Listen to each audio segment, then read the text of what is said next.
Hi, this is in response to week two's discussion forum activities. In the first forum that we'll talk about is tech support associated with different applications. And I found that the conversation in this forum was very, very useful. I appreciate the comments made about applications like MATLAB, AutoCAD, Revit, and so on, because these are high-end applications and they do require a fair amount of skill in order to use them with any degree of effectiveness. And I think the conversation associated with high-end applications really points out a tension that we as instructors who want to use technology in our classrooms need to negotiate. How much time do we want to spend teaching our content, and how much time do we want to spend teaching basic technology operations in order for our students to engage with our content? Now, if we have unlimited time and resources, this really isn't a problem, and ideally we would provide a based course. In practical terms, however, the amount of time that we have with our students is finite, so we have to decide the best ways to apportion our time. Now, a lot of the applications that we would use in discipline-specific courses do have fairly steep learning curves. And the question is, how much prior knowledge do we assume that our students bring to our course so they can use these higher-end applications? And in many instances, the answer would be that they have little prior experience. Or if they do have prior experience, it's in a fairly it's in a fairly narrow range of operations. So an example I like to use is if I were teaching a digital design course and I want to teach my students how to incorporate illustrations in their documentation, and these illustrations will be based on simple edited images. I could use Adobe Photoshop, which is an industry standard, or I could teach them how to use GIMP, an open source equivalent to Photoshop, or maybe even Inkscape, which is a vector-based image editing program that's really important for large-scale designs. The problem with these three applications is that they're very, very complicated, and it takes a long time to begin to feel comfortable with their basic use. So I could have several class lessons in which I focus almost exclusively on software operations in order to accomplish a very specific, discrete task within the course. But then that limits the amount of content that I can cover during the semester. So rather than using a high-end application like Photoshop, I may be tempted to use a very simple application like Microsoft Windows Paint, which will allow basic operations like cropping and image editing and annotation, so students can apply the conceptual materials pretty quickly in a technology environment so we can move on to the next topic. Difficulty is most of the students won't be using Paint as their primary image editing application on the job, just as using a simple drawing program in Google doesn't replicate the experience of using AutoCAD. So it becomes difficult, and what I'm starting to see are the requirements of the workplace diverging somewhat with the curriculum that we offer. Content is really, really important, but we also have to work on the assumption that developing core technology literacy skills is a goal that's almost equally as important. How do we fit all of this into a limited amount of time with our students? I think the key, as some of you pointed out, is assessing the students' prior knowledge of the technology. And that's relatively easy to do, and something that I frequently will schedule early in my semester are some simple tasks that the students do on their own outside the classroom that requires the use of some of the technologies that we'll use later in the semester. And the goal of this isn't to frustrate the students, but to help me understand how much support I'm going to be providing my students.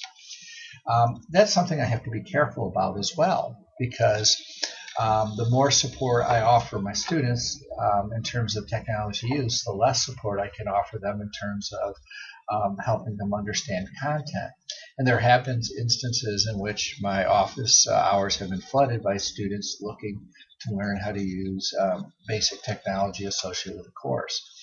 Not that this isn't an important form of support, it is, but sometimes I wonder whether the technology use benefits outweigh the opportunity cost. What I have been moving towards is establishing technology support groups in which the students basically create self-supporting communities. And initially, I need to be fairly involved with these support groups in the courses that I teach. But relatively soon in the semester, relatively early on in the semester, I find that the students are able to largely deal with a lot of the tech support issues on their own. Again, a lot depends on the applications being used and whether the students have to come to campus and use dedicated workstations to access these applications, or whether the students have access to these applications off campus on a home machine or a personal machine. So these are the variables that we got to negotiate. I don't have a simple answer. What I do recommend is that we think of ways of broadening the number of resources that we can bring to bear to support our students' technology use, and not to overlook the value of students as agents of tech support. The other discussion forum on Facebook I thought was equally interesting. Now, excuse me, I think a couple of the main points that were brought out are worth conversation. One is that the use of Facebook in our teaching necessarily entails a conflation of our private lives and our professional lives, or our personal lives and our school lives. Because mostly what our students will have is a single Facebook account. Most of us have a single Facebook account. And we tend to use this as a conduit for all sorts of information. So our life outside of class might center on a persona that's very different than the public persona that we use as teachers or that we want to promote as students. And there is some advantage of maintaining boundaries between private lives and public lives, and the use of Facebook does tend to blur these boundaries. And even if students develop separate professional Facebook accounts that they use just for their academic work, that creates problems, and that they have to monitor two streams, and that their private stream may attract more of their attention than the public stream associated with their courses, in which they only will check incidentally. So the goal of integrating Facebook as perhaps a replacement of discussion forums really kind of falls flat. If a Facebook account is created for only occasional use, it really is no different than students occasionally visiting discussion forums. Now, the other issue is technical, and it's also numbers-based.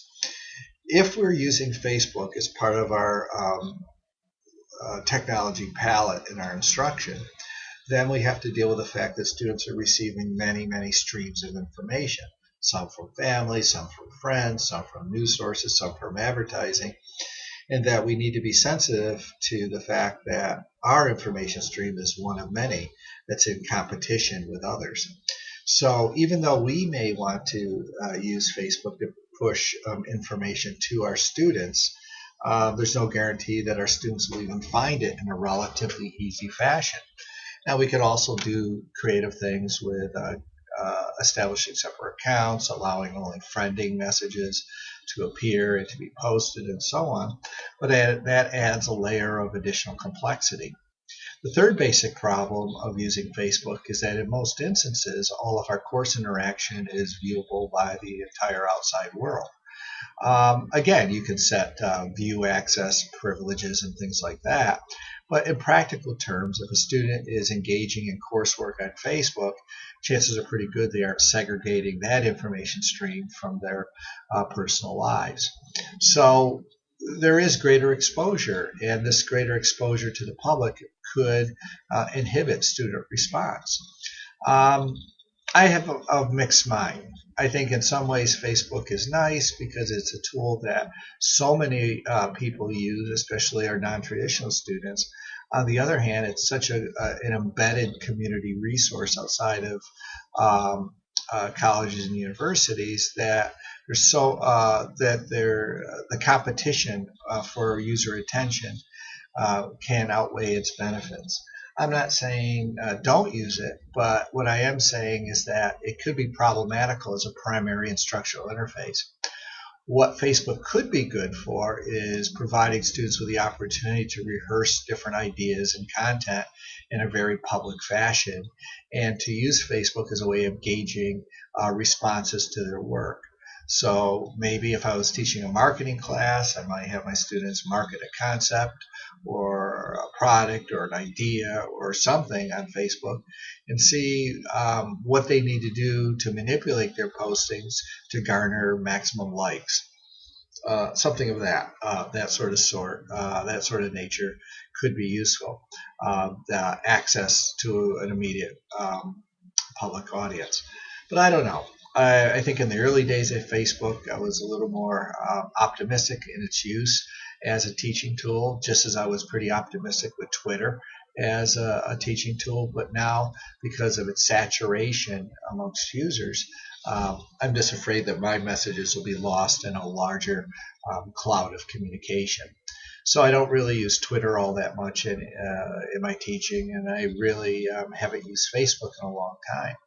I obviously revisit these social media platforms on a regular basis to make sure that my assumptions still hold true, or that there aren't features or functionalities or values that I could better leverage to meet my learning goals associated with my course.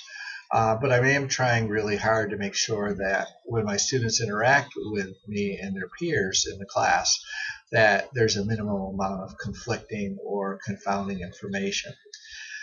Overall, the conversations were excellent. You guys conveyed an appropriate amount of detail and reflection in your communications. You engaged incredibly well with one another to sustain ongoing conversation. I think the conversations that have taken place thus far in the discussion forums are very good and worth a matter of pride. I look forward to upcoming week's conversations. And again, if you ever have any questions or concerns, please let me know.